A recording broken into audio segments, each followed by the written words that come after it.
Haleluya, haleluya, saudara-saudara. Anda pernah melihat orang sebelah saya ini? Ini adalah saksi Kristus yang luar biasa. Orang yang hampir mati dibunuh oleh massa, oleh FPI, oleh teroris.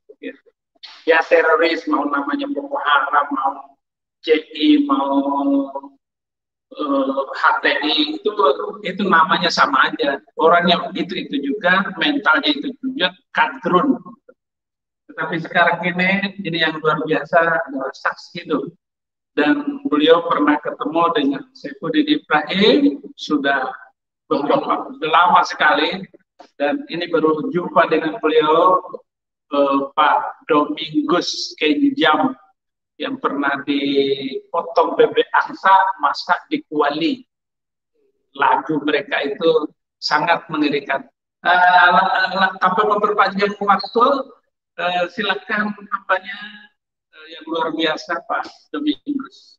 Baik, terima kasih. Saya bersyukur bisa bertemu ya untuk bersaksi, untuk menguatkan siapa saja yang mau dengar kesaksian ini. Saya akan percaya bahwa itu campur tangan Tuhan untuk membuat dia mencari Tuhan yang sungguh-sungguh. Dan saya bersyukur bahwa saya hidup hanya karena kasih Tuhan. Saya hidup hanya karena muncul Tuhan, karena sebenarnya saya meninggal pada tanggal 15 Desember tahun 99 ketika terjadi peristiwa pembakaran sekolah Alkitab atau sekolah tinggi teologi Gunus di Jakarta. Ya, bahwa ketika terjadi peristiwa itu, kami mahasiswa tinggal di dalam asrama.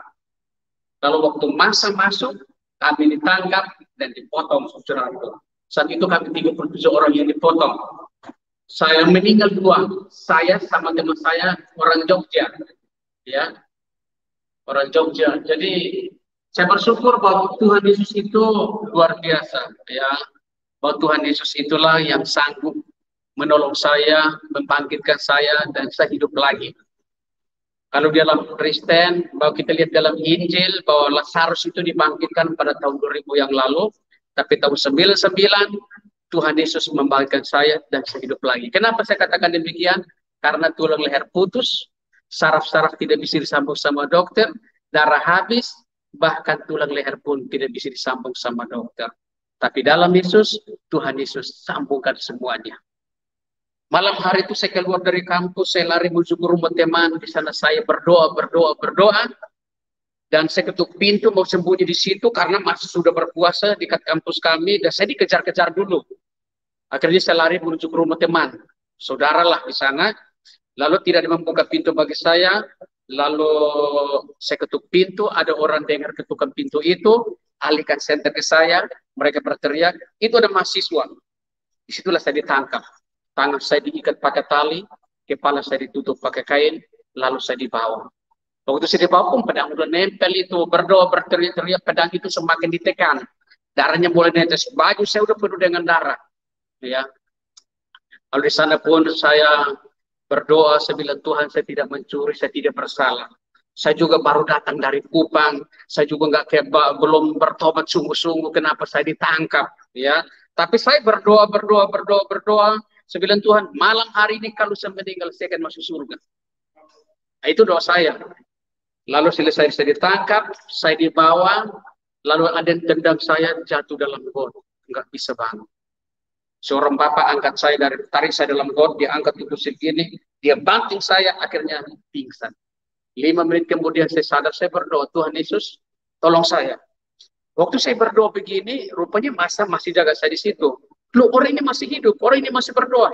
Mas, bangun. Mas, bangun. Bergerak mau bangun, digebukin pakai balok. Bergerak mau bangun, ditimpukin pakai batu. Dan di sana pun ada yang berkata, orang ini sudah tidak kuat. Lepaskan ikatan di tangannya. Lalu tangan saya diikat dari belakang, lalu dibuka, tali itu dibuka, lalu saya ditarik kayak binatang. Dan saya berdoa, saya bilang Tuhan, malam hari ini kalau saya meninggal, saya akan masuk surga. Badan saya tergoncang, gemetar begitu luar biasa. Ini sudah di ujung tanduk. Kalau sudah di tangan massa, pasti mati. Lalu ada di sana pun saya berdoa gini, Tuhan Yesus, saya yakin dan percaya Engkau di samping saya. Tiba-tiba ada suara bisikan Tuhan berkata gini, jangan takut, aku menyertai kau. Ketika saya dengar suara Tuhan Yesus saat tadi, seperti tadi dia ngomong kayak gitu, tiba-tiba roh ketakutan hilang, tinggal damai sejahtera. Lalu mereka gebuki saya pakai balok, badan saya nggak sakit karena Tuhan Yesus yang menanggung itu semua. Lalu saya diserahkan kepada kelompok massa yang kedua. Ditaruh di tengah-tengah lingkaran massa, lalu mereka periksa KTP. Saya nggak bawa KTP, yang saya bawa cuma Alkitab. Lalu saat itu mereka berkata orang ini tidak tahu identitasnya. Udah, bunuh dia. Lalu saya berdoa, Tuhan, saya serahkan nyawa saya ke dalam tangan kasih-Mu. Jangan potong dulu, jangan potong, ada yang nggak ada, jangan potong dulu. Buka kain. Lalu kasih bangun saya, buka kain lagi kayak gitu, saya buka mata. Ada seorang bapak di samping kiri, di sana ada seorang polisi juga, dia sendiri mungkin dia takut terhadap massa. Lalu di sana pun mereka senter dari kaki saya sampai wajah saya, mereka berkata ini mahasiswa, ini orang dalam, ini orang luar pulau, bunuh dia. Lalu saya tunduk kepala dan berdoa. Selesai berdoa, buka mata, seorang bapak datang dari samping kiri, dia memberikan dua pertanyaan. Mau ikut Tuhan Yesus atau meninggalkan Tuhan Yesus? Tiba-tiba saya jawab begini, hanya di dalam Yesus ada jaminan keselamatan. Di luar Yesus binasa. Perkataan yang membuat massa itu marah. Lalu bapak di samping kiri itu dia pakai kayu besar, dia pukul saya pakai balon. Saya jatuh ke depan 2 meter, selanjutnya tidak sadar lagi. Tapi bagaimana waktu roh saya keluar? Ketika roh saya keluar dari tubuh saya, itu seperti setara mau lari. Lalu roh saya melayang-layang di atas tubuh saya, dalam keadaan gelap. Roh saya bisa melihat tubuh saya tertinggal. Roh saya berkata gini, lu badan saya tinggal, badan saya tinggal. Selanjutnya roh saya berdiri. Ketika roh saya berdiri, itu melayang-layang. Ini mau kemana? Di alam roh itu gelapnya luar biasa. Di alam roh itu tidak ada suara apa-apa dalam sana. Di alam roh itu hening. Gelap, mau kemana? Satu saat kalau saudara meninggal, sampai di sana kalau gelap, saudara mau kemana? Ya. Akhirnya saat itu saudaraku, lalu roh saya berkata gini, Tuhan Yesus mau kemana? Ketika sebut Tuhan Yesus, 5 malaikat ada di samping kanan roh saya. Ketika 5 malaikat hadir, sekitar 2 meter dari roh saya, lalu di situ roh saya berkata gini, Tuhan Yesus, ini malaikat yang terbaik, pasti membawa roh saya ke jalan yang benar. Baru ngomong kayak gini, tiba-tiba 5 malaikat ini mereka komunikasi, selesai komunikasi, roh saya juga tidak mengerti dengan bahasa apa yang mereka pakai. Lalu selesai komunikasi itu salah satu malaikat keluarin tangan putih panjang, dia pegang di tangan sebelah kanan roh saya. Saya ditarik masuk dalam terang itu. Perpindahan dari dalam gelap yang melayang-layang menuju ke dalam terang ajaib Tuhan sudah injak sesuatu. Ternyata orang kalau percaya Yesus matinya enak. Karena di balik kematian ada kehidupan. Lalu kita pikir lipat tangan terakhir begini, kita berpikir, tiba-tiba udah masuk surga. Ya tidak akan seperti itu. Waktu roh saya keluar juga ini, mau kemana? Ya, akhirnya roh saya tiba-tiba sebut, Tuhan Yesus mau kemana? Baru ada 5 malaikat datang. Nah kalau masa hidup saya nggak kenal Yesus, waktu saya meninggal, roh saya keluar, mau sebut siapa? Om, mau kemana? Om saya sementara mungkin waktu penyembah berhala, dia keluar dari api neraka, ini om lagi dibakar. Pasti keluar dari sana juga. Ya, tapi ketika waktu roh saya berdiri di sana sambil berkata gini, Tuhan Yesus mau kemana?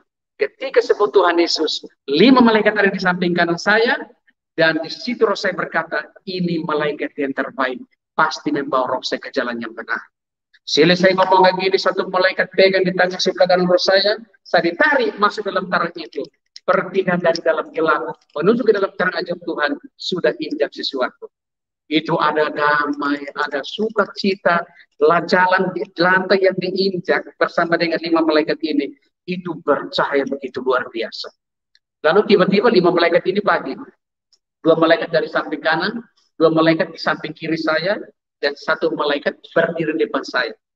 Mereka komunikasi lagi. Selesai komunikasi, malaikat yang satu depan waktu dia melangkahkan kaki, ada satu jalan lurus terang luar biasa, seperti orang pakai senter satu arah.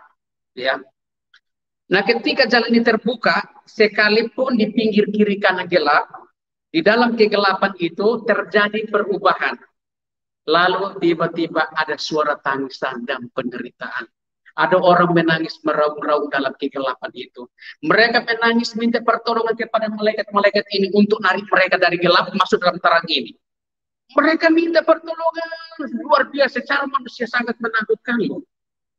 Nanti satu saat kalau saudara meninggal, nanti kalau malaikat enggak datang, atau malaikat datang mau narik saudara, nanti saudara akan jalan di tengah-tengah itu, baru saudara akan tahu.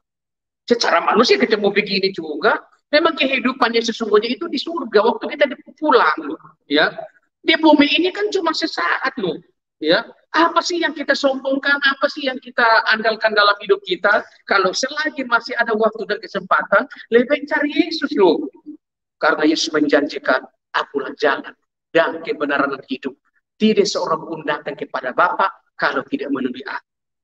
Yesus itu sanggup, dia datang di bumi untuk membenarkan surga. Lu percaya tidak percaya itu urusanmu. Yang penting kalau lu percaya, saya kena percaya. Satu saat saudara akan pulang. Mantap. Ya. Akan dibawa sama 5 malaikat itu. Semakin jalan-jalan semakin sempit. Suara tangisan mengikuti dari belakang. Akhirnya waktu sampai ujung jalan yang sempit, 3 malaikat di depan saya, mereka masuk. Lalu Rosai berkata gini, Tuhan Yesus badan saya kecil pasti masuk. Tiba-tiba sudah melewati pintu yang sempit, di balik sana ada taman yang indah yang luar biasa. Apakah itu Taman Firdaus? Apakah itu halaman surga? Saya yakin itu. Ya, di situ ada damai, ada sukacitanya begitu luar biasa, saudaraku. Akhirnya Rosai berkata gini, Tuhan Yesus ini kan taman. Dalam taman itu juga seperti di bumi ini ada gunung, ada tanaman, macam-macam lah. Tapi di situ kelihatannya rapi lah, bukan seperti di sini ya enggak rapi lah. Tapi di situ rapinya bukan main. Lalu Rosai ngomong begini, Tuhan ini taman. Berarti ada rumah.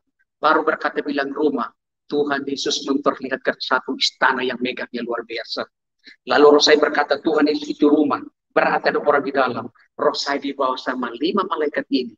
Masuk dalam rumah itu. Ternyata dalam rumah itu persis gaya dalam gereja. Bahwa di sana ada pujian, penyembahan kepada Tuhan. Ada yang duduk, ada yang berdiri, ada yang tepuk tangan. Bahkan ada alunan musik dalam ruangan itu. Lalu ada suara berkata, ini orang-orang yang percaya kepada Yesus. Sehingga ditempatkan di sini. Rosai dibawa lagi. Masuk kamar ruangan 2. Masuk ruangan ketiga lagi. Di situ ada orang-orang yang menaikkan pujian penyembahan. Saya kena percaya keluarga kita yang meninggal percaya kepada Yesus. Mereka ditampung di tempat itu.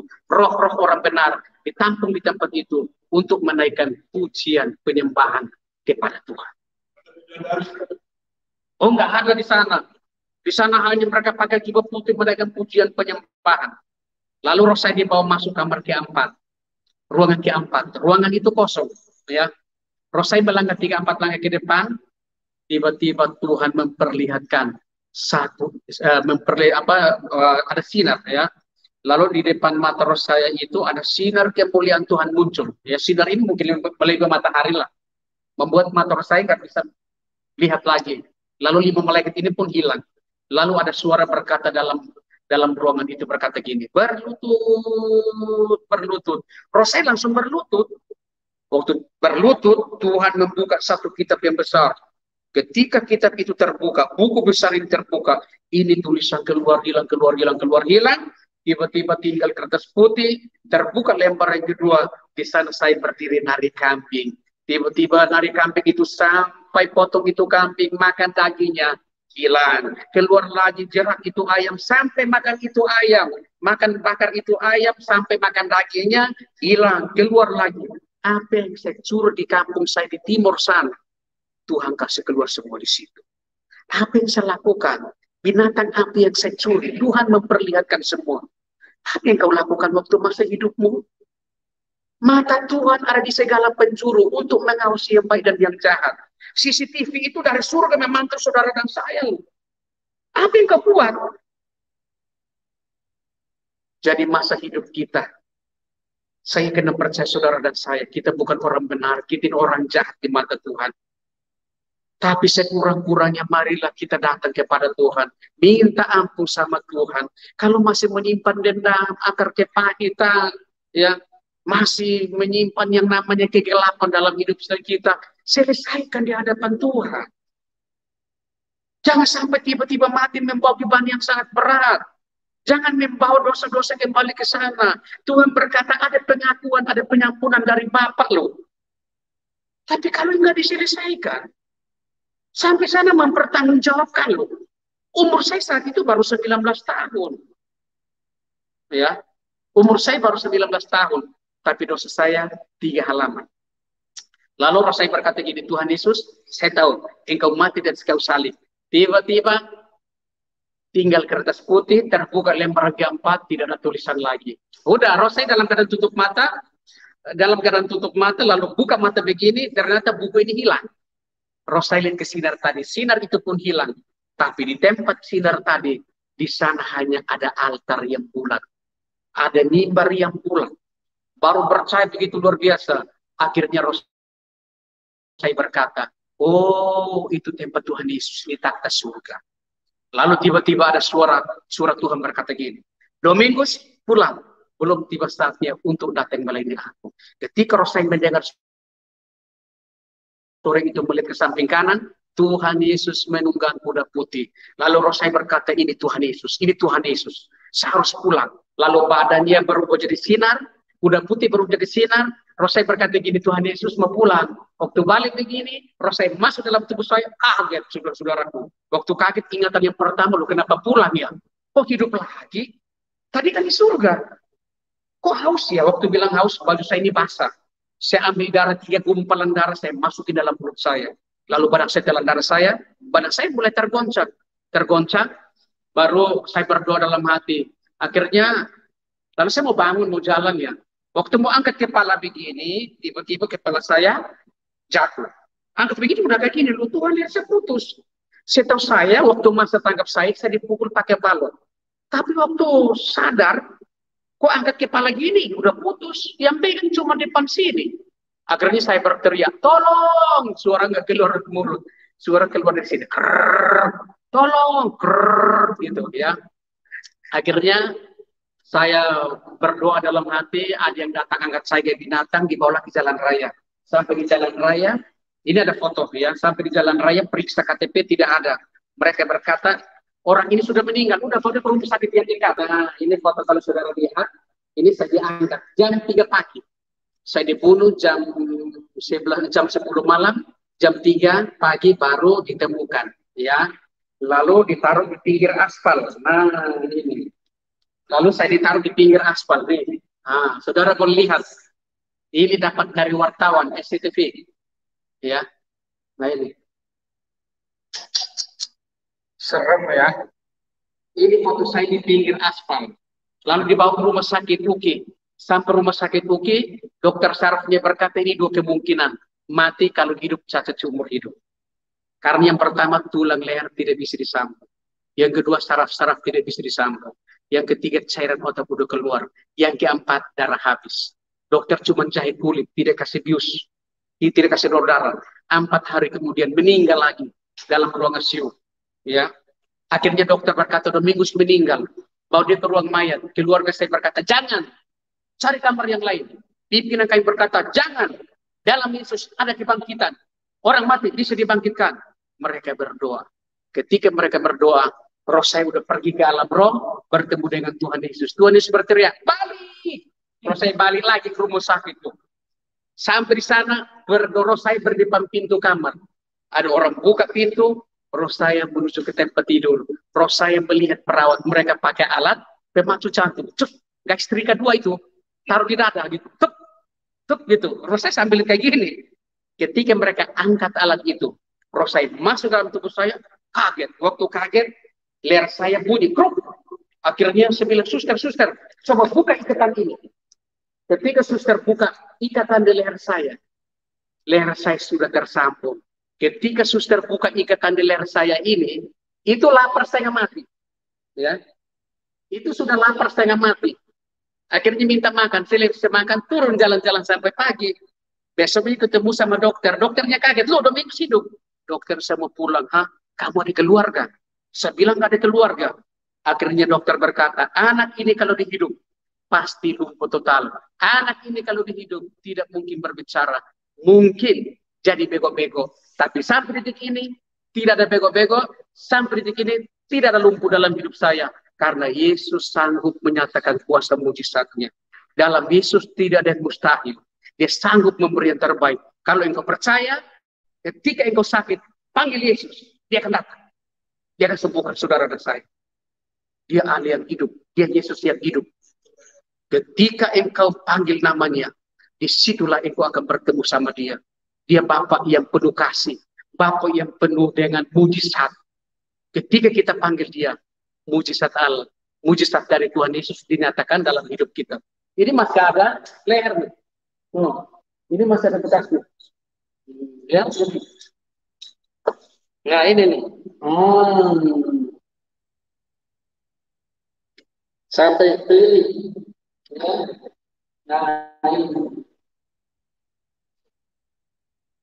Leher beliau putus. Ini mujizat Tuhan luar biasa. Kau percaya Tuhan Yesus akan nolong saudara? Ada amin? Amin. Ya. Inilah yang saya bagikan. Biarlah andalkan Tuhan dalam hidupmu. Cari dia. Ya. Dari hatimu aja lah. Kita nggak paksa orang kok. Lu cari dia, pasti enggak mujizat. Hidupmu diberkati sama dia. Ya. Jadi biarlah ini menjadi kekuatan buat saudara. Saya juga punya buku. Ya. Ini ada bukunya. Ya. Mau dapat lebih ini juga ada bukunya. Saya bikin buku juga. Bangkit dan Kematian. Bangkit dari kematian. Ini boleh hubungi channel ini untuk mendapatkan buku ini. Berapa harganya? Kalau luar kota 50, dalam 50 kota Jawa 40. Ya, bayar 100.000 juga nggak rugi untuk pelayanan beliau.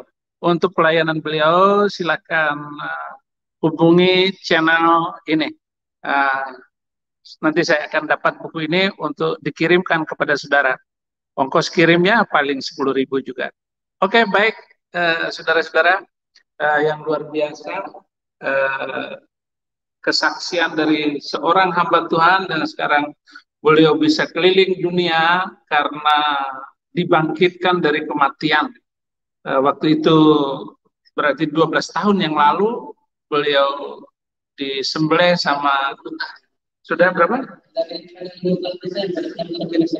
Oh, berarti sudah 20 tahun ya? 22 tahun sudah kisah beliau ini. Kisah yang luar biasa, dan kita berdoa karena beliau melayani di mana-mana, bahkan ke luar negeri, juga bersaksi di Eropa, di Amerika, diundang di mana-mana karena disembelih sama FPI. Iya, ada lagi gambarnya? Yang meninggal. Ini ada teman yang meninggal dari Jogja. Itu luar biasa ini, saudara-saudara. Ini ya, aduh, nggak berani saya tampakkan lagi. Nah, salah satu mahasiswa yang hidup adalah Pak Domingus Kenjam ini, dari Pak STT Dolos, pimpinan Bapak Pendeta Royandi Hutasoid. Dan saya kenal juga beliau di dalam pelayanan-pelayanan, dan kemana-kemana kita pergi dan memberitakan Injil bersama. Ya, saya ya jangan sampai disembelih kayak begitu. Gitu.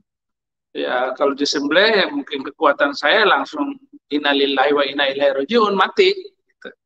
Tetapi kita lihat bagaimana mukjizat Tuhan membangkitkan orang yang sudah mati untuk hidup dan bersaksi di mana-mana.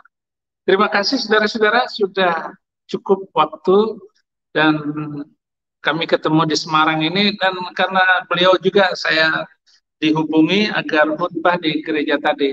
Gereja tadi GBI Semarang itu senang sekali Pendeta Saifuddin Ibrahim bisa khutbah. Haleluya, Tuhan bersyukur untuk ini semuanya. Dan terima kasih untuk semua penonton, para pemirsa channel Saifuddin Ibrahim, channel yang paling update di seluruh seluruh Indonesia. Haleluya. Tuhan Yesus